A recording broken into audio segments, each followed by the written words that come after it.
Dans l'épisode de cette semaine, on va voir ensemble si les pilules contraceptives ont un impact sur tes progrès en prise de masse musculaire et en force selon une nouvelle étude du 27 septembre 2023. Donc, premièrement, je tiens à dire que je vais vraiment faire le pont aujourd'hui entre l'étude et vous autres pour que ça soit plus facilement digérable parce que c'est pas tout le monde qui se dit « Ah, ben, je vais lire l'étude. Je vais trouver le PDF parce qu'ils ne sont pas tous disponibles en ligne. » Bon, là, les 34 pages de petits chiffres, puis de ci, puis de ça, que je comprends pas trop. Fait qu'aujourd'hui, j'agis vraiment en termes de messager. Je fais le pont entre ce que l'étude a dit et je vous l'amène pour que vous puissiez vous faire une tête par rapport à ça, puis savoir la science c'est où en 2023, par rapport aux pilules contraceptives, l'impact sur une prise de masse musculaire et sur la force. Pour ceux qui ne me connaissent pas, mon nom c'est Hugo Le Cavalier, je suis fondateur d'HL Performance, une compagnie de coaching sur la Rive-Nord de Montréal qui aide les gens à prendre la masse musculaire et à devenir fort. Et notre mission chez HL, c'est d'offrir la meilleure expérience client pour que les clients aient de vrais résultats sans se sentir comme des numéros. Pour ceux qui font 83 épisodes, vous m'entendez dire ça, je suis désolé. Et pour les nouveaux, bonjour, ça c'est moi. Donc, allons dans le vif du sujet, l'étude en tant que telle. Donc, c'est quoi qu'ils ont testé et comment? Premièrement, c'était une méta-analyse. Donc, encore là, pour ceux qui sont peut-être nouveaux avec ce terme-là, une méta-analyse, c'est une analyse de la littérature. C'est pas genre je fais une étude entre deux groupes, voici ce qui se passe. C'est j'étudie les études qui sont faites par rapport à ce sujet-là déjà actuellement. Okay? Donc, c'est une méta-analyse. Ils ont trouvé 4600 études faites sur les pilules contraceptives en lien avec l'entraînement en résistance. Il y en a seulement 8 qui ont fait le tri par rapport à tous les points qu'ils voulaient regarder, que ce soit l'hypertrophie, la puissance, est-ce que la qualité de l'étude était bonne, etc. Okay? Donc, dans cette méta-analyse-là, il y avait 8 études. Dans les 8 études, ça nous donnait 325 femmes de 18 à 40 ans. L'âge moyen, si on prend les 325, c'était 24 ans. Parmi toutes les études, tant les 8 que les 4600 qu'ils auraient pu prendre, par rapport aux contraceptifs hormonaux, les seules méthodes qui sont testées, c'est vraiment les contraceptifs oraux. Okay? Donc, je ne connais pas tous les types de contraceptifs, stérilet, patch, puis je ne sais pas c'est quoi les autres affaires, mais bref, tout ça n'a pas été étudié. Okay? Donc, aujourd'hui, c'est vraiment les contraceptifs oraux et l'impact sur la prise de masse et la force. Sur 325 femmes, il y en avait 49% qui qui prenaient des contraceptifs oraux et 51% qui n'en prenaient pas. Environ un peu plus que la moitié des études, c'était juste des gens des femmes qui ne s'entraînaient pas. Okay? Donc, c'était on appelle ça des sujets non entraînés. Donc, les femmes qui étaient étudiées, plus que la moitié, ne s'entraînaient pas à la base. Okay? Ça, on va y revenir à la fin un peu, qu'est-ce que ça peut avoir comme impact. La durée moyenne de ces 8 études-là, c'était 11,6 semaines, donc on peut dire environ 3 mois. Donc, ce qu'on peut dire, c'est l'âge moyen 24 ans, 325 femmes, la moitié prenait des contraceptifs oraux, l'autre moitié n'en prenait pas, sur une période de 3 mois. Qu'est-ce qui se passe au niveau prise de masse musculaire? Qu'est-ce qui se passe au niveau force et puissance? Et les femmes s'entraînaient tous et toutes 3 fois par semaine pendant ces études-là. By the way, pour ceux qui vont peut-être m'écrire, whatever, « Hey, puis pour la perte de gras, c'est quoi l'impact? » Puis tout, comme je le sais pas, je me suis pas mis à faire des recherches là-dessus, donc je pourrais pas vous répondre à l'heure où on se parle, peut-être dans un futur podcast. Mais à l'heure où on se parle, je n'ai aucune espèce d'idée. C'est quoi l'impact de ça sur une perte de gras? Donc, on va vraiment se concentrer sur la prise de masse musculaire, la force et la puissance.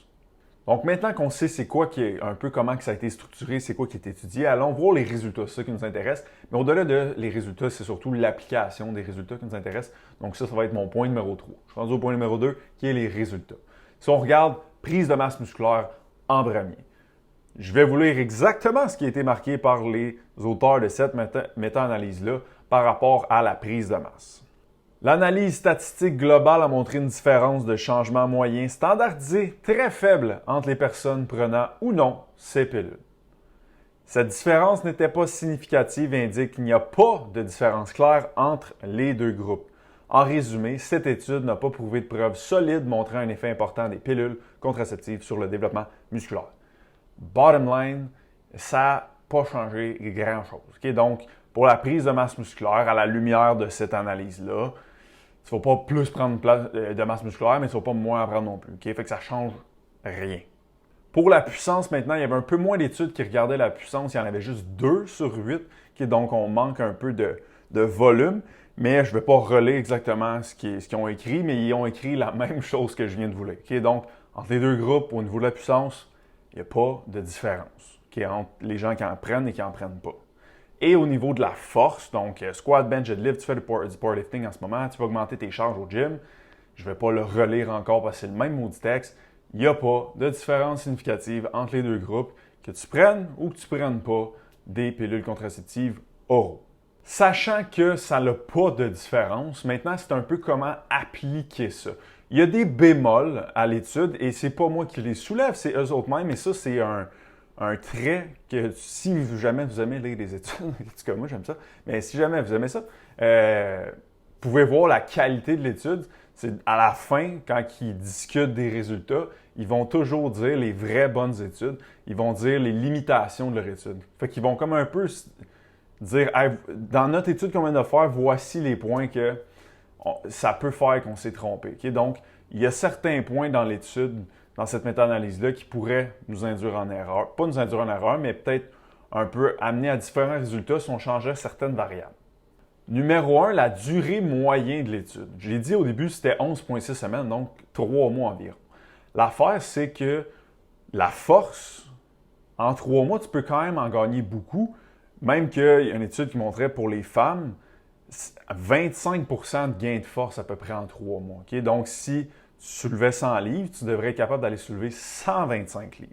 Okay? Donc, en 3 mois, tu es quand même capable d'avoir une grosse différence au niveau de la force. Par contre, au niveau de la masse musculaire, on parle de la même étude, regardez pour les femmes, 3,3%. Fait qu'encore là, on s'entend 3,3 puis 25%.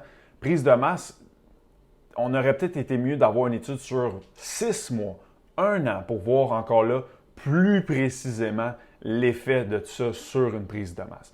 Donc, si on voulait rendre ça encore mieux, bien, ça serait cool d'avoir des études sur plus long terme pour voir l'effet sur la prise de masse.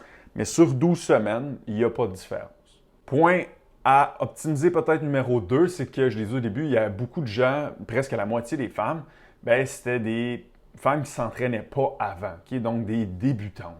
Mais on s'entend que des débutants puis des personnes qui ça fait 5 ans qu'ils s'entraînent, c'est différent. Un débutant, il fait n'importe quoi, il va avoir des résultats, OK? Mais il y a quelqu'un qui est plus avancé, c'est pas la même game. Fait que, encore là, il y en avait quelques études là-dedans sur les 8. Je pense que c'était 2 ou 3 études que c'était des femmes qui s'entraînaient déjà. Les résultats ont été pareils. Ils n'ont pas vu de résultats différents. Mais somme toute, ça serait le fun d'avoir peut-être plus de volume de femmes qui s'entraînaient déjà pour voir l'effet, ce que ça ferait. Vu qu'il n'y en avait pas énormément dans l'étude, ça aussi, ça pourrait être à optimiser, mettons, dans le futur, de voir un plus gros volume de femmes qui s'entraînent déjà. Et troisième point, encore là, c'est seulement des études sur les contraceptifs oraux. Donc, ça serait cool aussi dans le futur de voir l'impact des autres types de contraceptifs, à voir est-ce qu'il y a d'autres, est-ce que c'est, je sais pas moi, le stérilet, ça a un impact différent, whatever. Okay? Donc, c'est comme un peu les 3 slash bémols de l'étude où ce que, dans le futur, il aimerait qu'on aille chercher d'autres recherches par rapport à ça pour optimiser ce qu'on en sait et ce qu'on peut faire qu'est-ce qu'on peut tirer comme conclusion. Mais, à part ça, ce que ça implique pour toi, c'est que peu importe que tu en prennes ou tu n'en prennes pas, ben, sur ta prise de masse, sur ta force, puis sur ta puissance, ça ne semble pas avoir d'impact, que ce soit positif ou négatif. Donc, continue d'écouter ton ou ta médecin qui te dit de prendre je ne sais pas quoi, pour quelle raison, c'est entre leurs mains, mais fais juste continuer de le faire, ce qui fait du sens pour toi, mais que tu en prennes ou que tu n'en prennes pas, il n'y a pas d'effet incroyable ou néfaste sur ta prise de masse, ta puissance et ta force. Donc, si tu veux t'assurer de prendre la masse musculaire, très simple. Point numéro 1, tu veux te rendre à l'échec musculaire parce que tu vas avoir tous tes fibres musculaires activées et tu veux qu'il y ait un raccourcissement lent pour générer un haut niveau de tension mécanique. Et ensuite, tu veux manger un surplus calorique avec assez de protéines, 1 gramme par livre de poids de corps. Si tu fais ça sur une période de 3, 6, 10, 12 mois, tu vas prendre la masse musculaire, je te le garantis. Donc voilà, petit podcast vraiment plus court. C'est vraiment un review d'études pour vous partager ça. J'espère que j'ai rendu ça assez simple. C'est toujours un peu ma crainte de rendre ça un peu trop complexe. Puis là, le monde soit comme, ah, c'est cool, j'ai rien compris. Fait que j'espère que j'ai rendu ça assez simple et que tu repars de ce petit podcast-là avec mieux informé. Puis tu sais c'est quoi l'impact réel des pilules contraceptives oraux au niveau de la prise de masse, de la puissance et de la force. Et encore une fois, si tu as apprécié le podcast, tout ce que je te demande, un petit 5 étoiles Spotify, un petit 5 étoiles Balado. Et je tiens à dire, parce que je ne sais pas qui va écouter ça, je ne suis pas en train de faire des recommandations sur quoi que ce soit. On dirait qu'avant de faire le podcast, j'étais comme Chris, y a-t-il du monde qui vont penser que je suis en train de recommander ou pas des pilules? Fait que là, les médecins ils vont me poursuivre, puis là, on va me voir dans le Journal de Montréal, front page. Hey! OK. Donc, je recommande fuck all. Je vais juste rapporter l'étude. Si tu veux en prendre, tu veux pas en prendre, comme va voir un médecin puis regarde ça avec lui. Je vais juste te dire c'est quoi l'impact sur ta prise de masse, performance et puissance. Donc, petit bémol avant de finir le podcast. Et comme d'habitude, en terminant le podcast, un petit 5 étoiles Spotify, un petit 5 étoiles Balado, c'est la seule chose que je te demande. Si tu apprécies le podcast, c'est la seule manière que je peux faire connaître le podcast. C'est la seule manière presque que je peux savoir si vous appréciez les épisodes et si ça vous aide encore plus à atteindre vos objectifs. Donc, 5 étoiles Spotify, 5 étoiles Balado. Je vous remercie déjà pour ceux qui l'ont fait. Et pour les autres, je vous remercie d'avance. Et nous, on se revoit dans un prochain épisode la semaine prochaine, mercredi, 5h. Bye!